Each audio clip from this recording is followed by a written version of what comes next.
উচ্চ মাধ্যমিক পরীক্ষার্থী বন্ধুদের একটা গোপন টিপস বলবো। তোমাদের বাংলা সিলেবাসের বেশ কিছুটা অংশ তোমরা বাদ দিয়ে পড়তে পারো, তাতে কোনো সমস্যা হবে না। আজকের ভিডিওতে সেটাই বলে দেবো যে কোন কোন অংশ বাদ দেওয়া যাবে, এখনই তোমরা বাদ দিয়ে দিতে পারো। আর জানাবো 4 ধরনের যে রচনা রয়েছে তার মধ্যে কোন ধরনের রচনা কাদের জন্য উপযুক্ত, কোনটা লিখলে বেশি নাম্বার পাওয়া যাবে, বা কোন ক্যাটাগরির রচনা বেশি কমন পাওয়া যায়। সবকিছু জানতে আজকের ভিডিওটা সম্পূর্ণ দেখো। ভিডিওটা একটুও টেনো না বা কেটে কেটে দেখো না, তাহলে কিন্তু বিষয়গুলো বুঝতে তোমার অসুবিধে হবে। ভালো লাগলে লাইক করো আর বন্ধুদের মধ্যে ভিডিওটাকে শেয়ার করে দাও। আর সাবস্ক্রাইব তো তোমরা আগেই করে রেখেছো, তাই ওটার কথা আর নতুন করে বললাম না। প্রথম টিপস, নাটক তোমাদের দুটো রয়েছে, নানা রঙের দিন আর বিভাব। এই দুটো নাটকের মধ্যে যে কোনো একটা পড়লেই চলবে।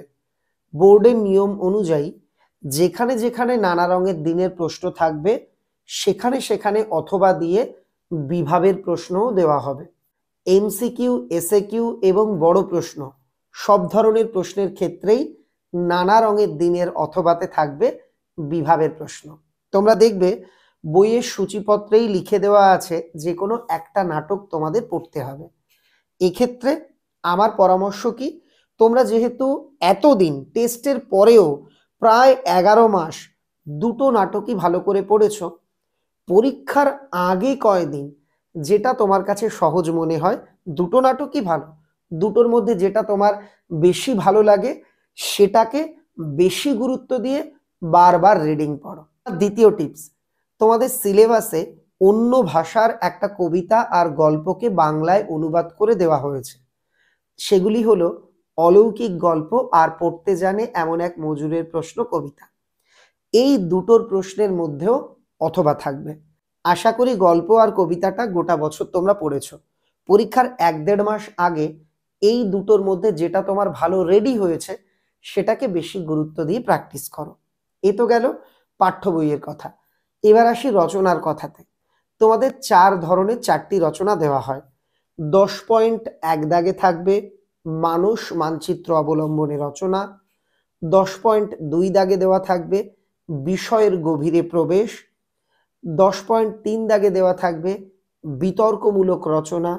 10 পয়েন্ট 4 দাগে থাকবে সূত্র অবলম্বনে রচনা, যেখানে আমরা দেখেছি প্রতি বছর মূলত জীবনী কেন্দ্রিক রচনা দেওয়া হয়। এবার আমরা এক একটা রচনা সম্পর্কে একটু তোমাদের বলে দিই।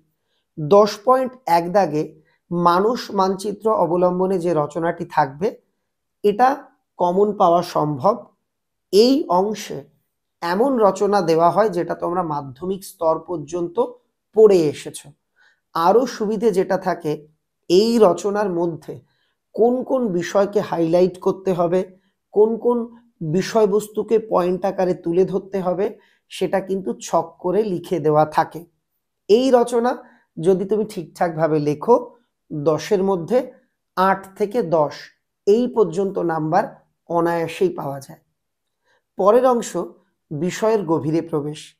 এখানে কোনো একজন বিখ্যাত সাহিত্যিকের কিছু লাইন দেওয়া থাকবে, যেটাকে তোমার মনে মনে ধরে নিতে হবে আমার রচনার ভূমিকা অংশ এটা। ওইটাকে ভূমিকা বা প্রস্তাবনা ধরে গোটা রচনা তোমাকে কমপ্লিট করতে হবে। একটু সহজভাবে বুঝিয়ে বলি, ধরো আমি তোমাকে একটা রচনার ভূমিকা লিখে দিলাম বা সূচনা লিখে দিলাম, তোমাকে ওই রচনাটা কমপ্লিট করতে হবে। এই অংশে সাধারণত একটু অচেনা বিষয়ের উপরই রচনা দেওয়া হয়। বিগত সালের প্রশ্নগুলোকে দেখলে আমরা দেখতে পাবো এই অংশে এমন রচনা দেওয়া হয় তোমার মধ্যে সাহিত্য বোধ না থাকলে তুমি কিন্তু সেগুলো অ্যাটেন্ড করতে পারবে না। যেমন বাংলা বইয়ের দুঃখ, এই রকম শিরোনামে একটি রচনা দেওয়া হয়েছে, শুভ উৎসব, এই রকম অংশ কিন্তু এখান থেকে দেওয়া হয়।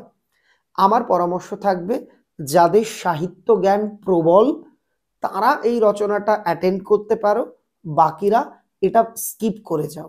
কারণ 4 ধরনের 4টে রচনার মধ্যে থেকে যে কোনো একটা লিখতে হয়।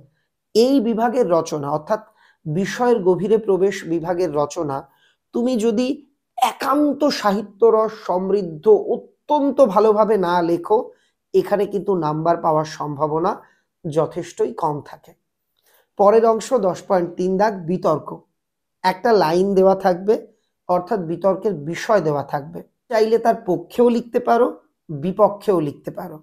প্রথম দিকে যখন উচ্চ মাধ্যমিক এই সিলেবাসে শুরু হলো, তখন তোমাদের বিতর্কের বিষয় দিয়ে একটা লিখে দেওয়া থাকতো, হয় পক্ষে লিখে দেওয়া থাকতো, নয় বিপক্ষে লিখে দেওয়া থাকতো। যেটা লেখা থাকতো তার অপোজিটটাই তোমাকে লিখতে হতো। অর্থাৎ যদি মতের পক্ষে প্রশ্নপত্রে লিখে দেওয়া থাকতো, তাহলে তোমাদের বিপক্ষেই লিখতে হতো। কিন্তু এখন প্রশ্নের ধরন বদলে দেওয়া হয়েছে। পক্ষে বিপক্ষে যে কোনো একটা মতকে গ্রহণ করেই তুমি কিন্তু বিতর্ক রচনা করতে পারবে। অর্থাৎ ধরো বলা হলো মোবাইল আজকের দিনে প্রয়োজন, এটার পক্ষেও তুমি লিখতে পারবে, বিপক্ষেও লিখতে পারবে। যদি সঠিকভাবে পয়েন্ট উল্লেখ করে ঠিকঠাকভাবে বিতর্ক লেখা যায়, 8 থেকে 10 নাম্বার পর্যন্ত কিন্তু এখানে পাওয়া যাবে। তবে মনে রাখতে হবে, যদি পয়েন্ট বা যুক্তি ঠিক মতো তুমি না দিতে পারো, নাম্বার কিন্তু এখানে কমে যেতে পারে। লাস্ট অংশ, যেটার নাম সূত্র অবলম্বনে রচনা, 10.4 দাগে দেওয়া হয়। বোর্ডের নিয়মে কিন্তু বলা নেই যে জীবনী রচনাই দিতে হবে, এখানে যে কোনো সূত্র দিয়ে দেবে, সেই অবলম্বনে তোমাকে রচনা লিখতে হবে। কিন্তু এ যাবৎকাল উচ্চ মাধ্যমিকে জীবনী রচনাই এখানে এসেছে। এক্ষেত্রে তোমাদের একটা অ্যাডভান্টেজ আছে, যার জীবনী লিখতে দেওয়া হয় তার জন্ম থেকে মৃত্যু, তার কর্মময় জীবন সবকিছু প্রশ্নে দেওয়া থাকে।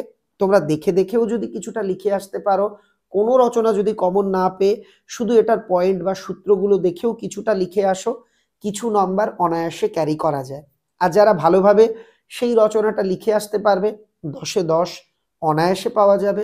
তাছাড়া জীবনীমূলক রচনা লেখার একটা ফরম্যাট বা স্ট্রাকচার আছে, সেটা মুখস্থ বা আত্মস্থ করে রাখলে যে জীবনী রচনাই দিক না কেন, তুমি কিন্তু সেটা কিছুটা হলেও লিখে আসতে পারবে। আমার লেখা উচ্চ মাধ্যমিক বাংলা সম্রাট এক্সক্লুসিভ সাজেশন বইতে কিন্তু তোমরা জীবনী লেখার সেই ছক পেয়ে যাবে।